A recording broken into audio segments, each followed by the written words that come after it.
gonna be lit tonight. Put a bang, bang, bang. Shake that body, let me see you just do it till the 100%. Move that body, let me see you just do it, girl, go and represent.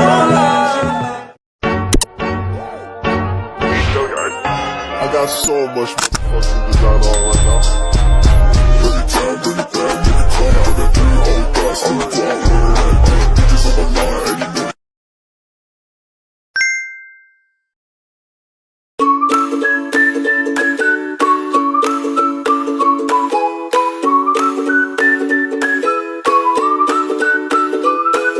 Assalamualaikum warahmatullahi wabarakatuh. Perkenalkan, saya Nur Aisyah dari Fakultas Tarbiyah IAIN Pontianak, Prodi Pendidikan Islam Anak Usia Dini. Di sini saya akan membuat video untuk memenuhi tugas UAS dari Bunda Dr. Misda SAG MPD. Soal yang pertama, jelaskan oleh saudara perbedaan antara model, pendekatan, metode, dan teknik pembelajaran berikut. Berikan contohnya juga. Yang pertama, saya akan menjelaskan terlebih dahulu dan memberikan contoh, yaitu model pembelajaran merupakan kerangka konseptual terpadu yang mencakup teori pembelajaran, tujuan, langkah-langkah sistematis, serta evaluasi komprehensif untuk mengubah perilaku siswa, seringkali berbasis paradigma pendidikan tertentu seperti behaviorisme atau konstruktivisme. Contohnya itu model problem based learning. Nah, di PAUD ini biasa melibatkan anak mengidentifikasikan masalah sederhana seperti bagaimana membuat jembatan dari stik es krim. Biasa tuh kan anak main-main stik es krim kan. Nah, guru tuh merencanakan solusi kelompok, melaksanakan dan merefleksikan hasil untuk membangun keterampilan berpikir kritis dan kolaborasi tadi dari stik es krim tuh.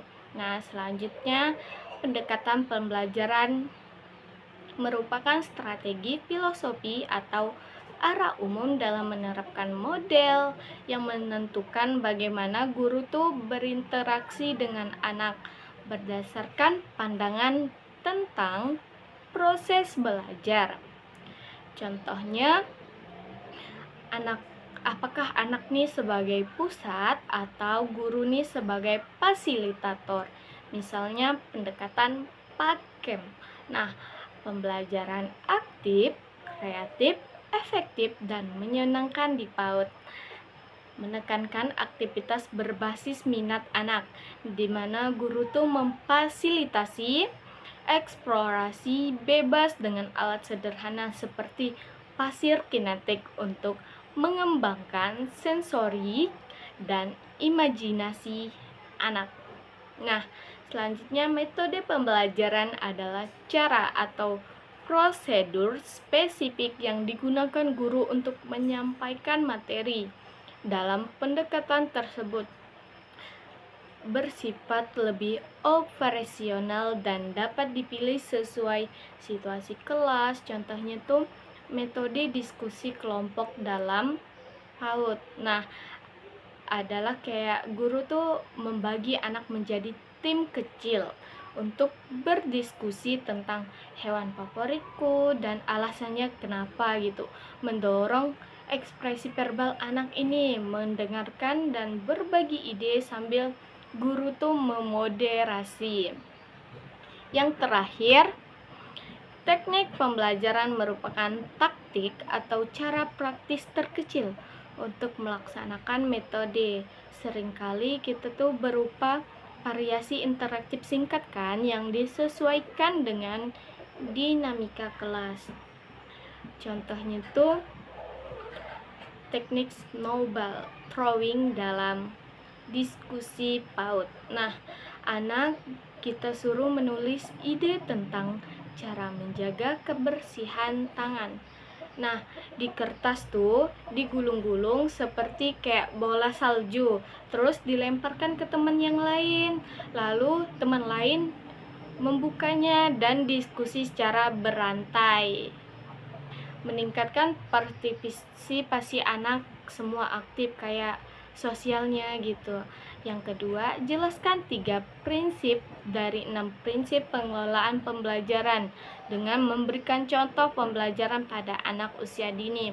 Nah, 3 prinsip pengelolaan pembelajaran nih di PAUD. Yang pertama, prinsip belajar tuh melalui bermain. Menekankan permainan adalah medium utama pembelajaran. Kata orang kan di TK tuh, di PAUD tuh bermain, belajar sambil bermain, karena sesuai dengan tahap perkembangan anak yang egosentris dan sensori motorik.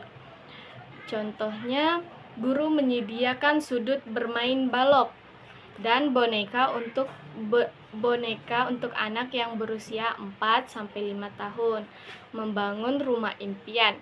Nah, di mana mereka tuh belajar bentuk geometri, fine motor skill, dan berbagi peran secara alami tanpa tekanan akademis formal.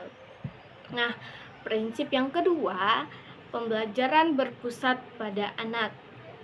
Mengharuskan guru tuh menyesuaikan aktivitas dengan kebutuhan, minat, dan ritme individu anak untuk membangun rasa percaya diri. Contohnya tuh kayak dalam sesi seni nih, guru mengamati anak yang suka menggambar binatang. Nah, lalu menyediakan kertas besar dan krayon untuk anak yang minat ini. Nah, kayak dia memimpin kelompok membuat kebun binatang kelas, sehingga anak tuh merasa dihargai, termotivasi. Nah, prinsip yang ketiga atau terakhir, pembelajaran dilakukan secara aktif, melibatkan anak secara fisik, mental, dan sosial untuk pengalaman langsung yang bermakna. Contoh, kegiatan safari alam mini. Nah, kita bisa kegiatan ini di halaman sekolah, di mana anak-anak tuh berburu daun, batu, dan serangga dengan daftar petunjuk sederhana. Lalu mengklarifikasikannya dalam card kelas untuk melatih observasi anak, klarifikasinya gimana, dan kerja timnya. Terus soal yang terakhir, jelaskan oleh saudara urgensi pengelolaan pembelajaran jika dikaitkan dengan tujuan dan fungsi manajemen kelas. Nah, urgensi pengelolaan pembelajaran ini terkait manajemen pengelolaan kelas. Pengelolaan pembelajaran ini bersifat mendesak. Karena apa sih? Kayak dia tuh berfungsi sebagai jembatan utama antara tujuan manajemen kelas, yaitu kayak menciptakan lingkungan belajar yang aman, nah, terstruktur, inklusif, dan kondusif dengan pencapaian fungsi pendidikan PAUD tuh seperti pengembangan potensi anak secara optimal tanpa pengelolaan yang tepat. Nah, kayak tujuan seperti pembentukan karakter mandiri ini dan sosial emosionalnya terganggu oleh kekacauan kelas, karena sehingga tuh anak kehilangan fokus dan motivasi intrinsiknya. Nah, fungsi manajemen kelas ini mencakup perencanaan kayak seperti merancang RPP harian dengan transisi halus antar aktivitas. Nah, perorganisasian, penataan meja bundar, kolaborasi, pelaksanaan. Kayak pelaksanaan tuh pemberian instruksi jelas dengan sinyal visual seperti kartu warna, bisa juga kayak kartu flashcard, dan pengawasan atau evaluasi, observasi, anak kayak via checklist tuh yang semuanya mendukung efisiensi pembelajaran. Contoh urgensinya apa, kayak di kelas PAUD tuh dengan anak yang 20 hiperaktif.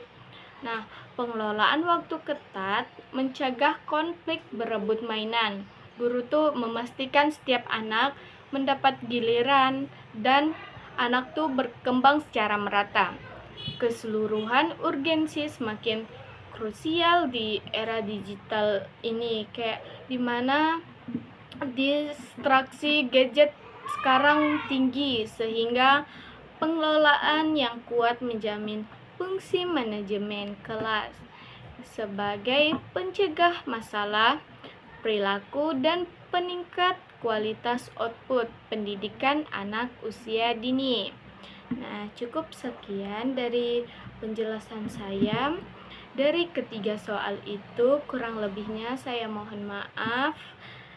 Saya ucapkan wabillahi taufik wal hidayah. Wassalamualaikum warahmatullahi wabarakatuh. Oh iya teman-teman, bagi yang menonton ini jangan lupa like, comment, and subscribe ya. See you. Terima kasih. Terima kasih sudah menonton dan sampai jumpa.